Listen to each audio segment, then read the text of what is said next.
We are here at the Bridging to Resilience Conference in Wichita, Kansas, and we have here with us Sydney Perkins. Sydney, welcome to Resilient Schools.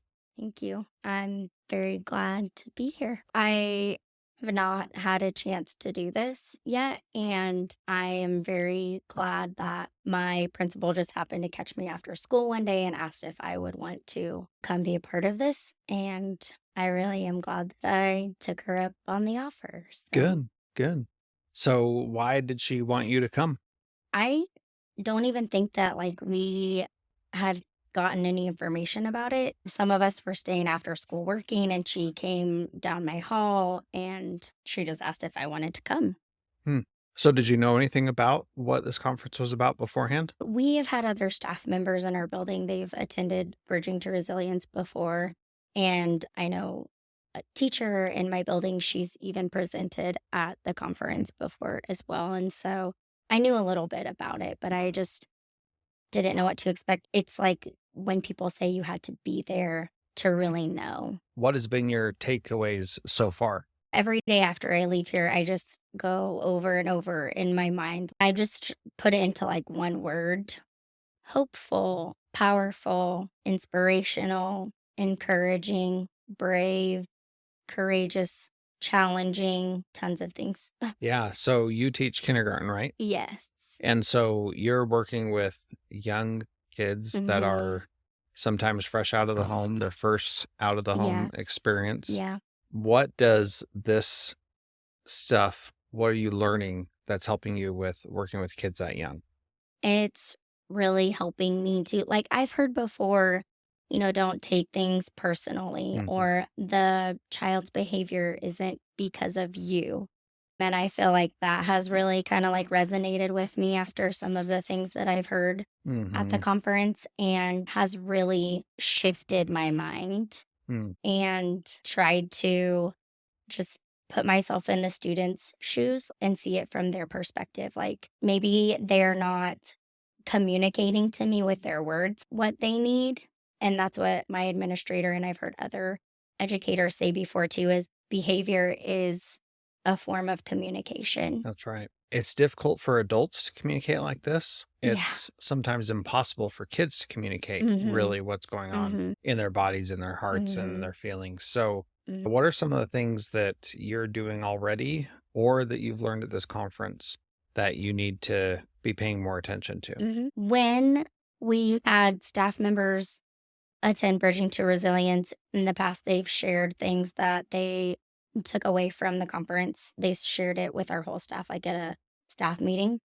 One of the things that I was interested in was tapping. Mm. Once I heard about it, I YouTubed it because there's a video, it's tapping for kids. I started using that in my classroom. Can you tell us about tapping? Sure, What is that for those who sure. don't know? Tapping, it's just like a calming strategy, and it's tapping on all your pressure points. And then while you're tapping, you repeat positive affirmations. And I just feel like to release some of the stress and things going on for kids. I do morning meeting every day, and I vary it. So sometimes it's like a circle up. Sometimes it's like a partner sharing kind of thing. I do a lot of social skills stories, and I have puppets that I use. I do a lot of breathing. I think breathing is really important for calming. My kids Mhm. are little, Yeah. and so I know that they have to move. And so I try to recognize that when they need to move. One of the speakers yesterday said that kids should not be sitting longer in minutes than their age Yes. in years. Yes. So that's like every 5 minutes you Yeah. got to be moving in Yeah. kindergarten. Is that what you're trying to do with movement? Some days it's harder than others. Something that I was thinking about today, all of these social emotional things are so important to do with kids, like de-escalation strategies, calming, breathing, those things. But then it's like my kids are 5 years old, and I have to try and also incorporate movement all throughout the Hmm. day. And like you said, every 5 minutes.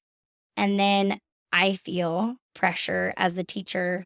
Well, I have to teach them how to add and subtract, or I have to teach them to read. So I feel it it's just pressure from like the administration or my district that I have to, well, my kids have to read and write and do math.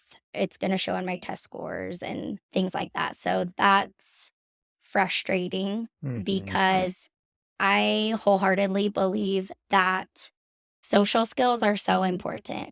I'm honest with parents at conferences and I tell them I will do my best to help your kid be able to read and write and add and subtract and count. But my priority is to help them be good human beings. Like when they leave my classroom, I just hope that they are a kind person. I don't know any other way to say it. Yeah, that's great. And I think that's a really important perspective to take because nobody's going to remember any lessons that you do. Yeah. I mean, you're going to do 180 lessons throughout the year. Mm-hmm. A kid might remember one or two of them, maybe, Yeah. which is less than 1% of your lessons. But what they are going to remember are those deeper things that you taught them. And one of my beliefs is that when you actually learn something spiritually, like at a deeper level, I use the word spiritually, you can use whatever other word you want. When you learn something spiritually, you never forget it. And so when kids learn that you love them, when kids learn that they have the ability to chase their dreams and accomplish them, when they learn what it feels like to set a goal and accomplish that goal, that's a really powerful thing that nobody ever forgets. You remember that stuff. Yeah. There's even been studies on people who learn how to ride a bike that you don't forget that even if you get amnesia. And the powerful thing there is that there are certain things that you don't forget. And reading is one of those skills that you're most likely not going to forget how to read. So it's foundational and important, but also is not as important as the kind of person that you're going to be. Right. Well, then they say too, like relationships, connection is so important. And I 100% agree with that too. I mean, if you don't have a relationship with someone, then you're not going to be interested in learning or being with them. Yeah. Yes. Yeah, totally. And it's so important to have that relationship because the relationship is what allows you to know when and how to push, know when and how to back off and have patience and have empathy and when to have accountability and all those kinds of things. And in kindergarten, like kids love everybody. Yeah. So that probably is pretty easy, but it gets harder as they get older. What would be your advice to older grade teachers to help do more to connect and build relationships with kids? Man, I don't know if I could pinpoint one thing or even if I have the right answer. You have to get to know the kids. While we're talking about this, I'm just thinking of one particular student in my class who I have a relationship with, and he respects me. And if I need to get him back on task or remind him of the expectations or whatever, he will do it willingly because he knows that I have taken the time to build that relationship with him. I have private conversations with him. And I guess that's one thing I would say is like, you can't call students out in front of everyone else, especially students who come with trauma because they already feel that stress and they may have low self-esteem about themselves too. And if you take the time to work with them one-on-one and just really get to know their strengths or even their weaknesses and help them know how to cope or handle struggles. Yeah. And this goes back to what you were saying before about really knowing the kids and building relationships with them, because the truth is your default should not be to call out a kid in front of everybody else. Once you know a kid and you know that actually is not harmful to that kid, but it actually like helps them see the reality of the situation, then you should call them out in front of their peers because you know them well enough to know this is what's going to work for the moment. And so much of our thoughts and beliefs about how we should manage classrooms and students and stuff comes down to like these ways of getting everybody to be the same, right? And having them all conform to each other. And the reality is we need to see them as individuals and respect them as individuals and be able to say, hey, I know that this is going to work for you. I'm not going to treat this other kid over here the exact same because it's not going to work for them. So Exactly. I'm going to treat you as an individual. Mm-hmm. That's so important, but so challenging for adults with 30, 35 kids in the classroom. But it's really the most effective way to do it. Anything you'd add there? I think you said it perfect. Good job, Jethro. Okay, good. Yeah.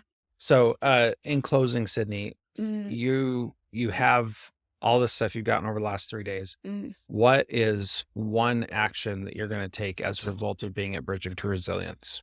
I guess the one thing that's coming to my mind is like just being mindful and intentional, figure out what specific thing it is that my students need and how can I be intentional for helping them get their basic needs met. And Yes. remembering that they are human too, like Yeah.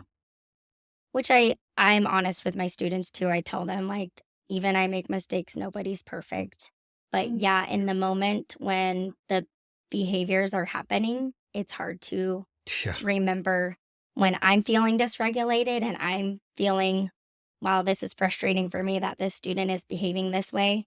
What can I do to remember the behavior is not about me, so don't take it personally? And how am I going to respond and not react? How can I respond and meet that student where they are and get them what they need in that moment? It's funny, you and several others have brought up the idea that behavior is not personal. And my first presentation on trauma that I ever did, that was my suggestion. One of the things that you can do is make sure that you don't take Mhm. the behavior personally. Yeah. And I had somebody come to me after that session and say, Jethro, that really is not good advice because everything is personal to teachers. And I was like, be that as it may, you still can't take it personally because this kid is not directing it at you. Yeah. And I still remember feeling like this person was wrong.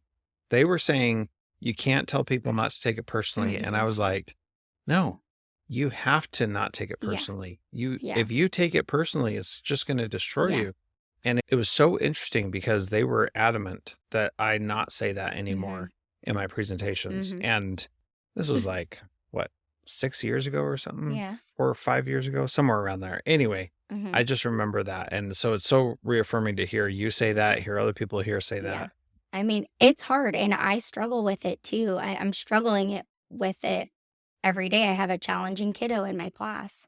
How do I not take this behavior personally? How do I not react in the moment? Because when it is happening, when it happens for me, then like, again, it's frustrating for me. But then, like, if I have a substitute or we have specials classes, so they have different teachers for PE and science and all those classes and things. So when the student acts that way towards me, but doesn't act that way towards other teachers or adults, then I do feel like Yeah. it is Oh, yeah. it is me. And so that's what I've been struggling with. So when you're like giving advice to other people on this podcast, you're giving that advice right to yourself. That's Yes. good. Yeah. Yeah. Sydney, this has been awesome. Thank you so much for your time and Yeah. thanks for being part of Resilient Schools. Yeah. It's amazing. I feel honored. I mean, really, there's so many emotions going on since I've been here. And it's been like one of the best experiences of my life. So thanks for having me. You're welcome. Thank you. This episode was edited by Brooks Gerard as a part of the Davis Catalyst Center.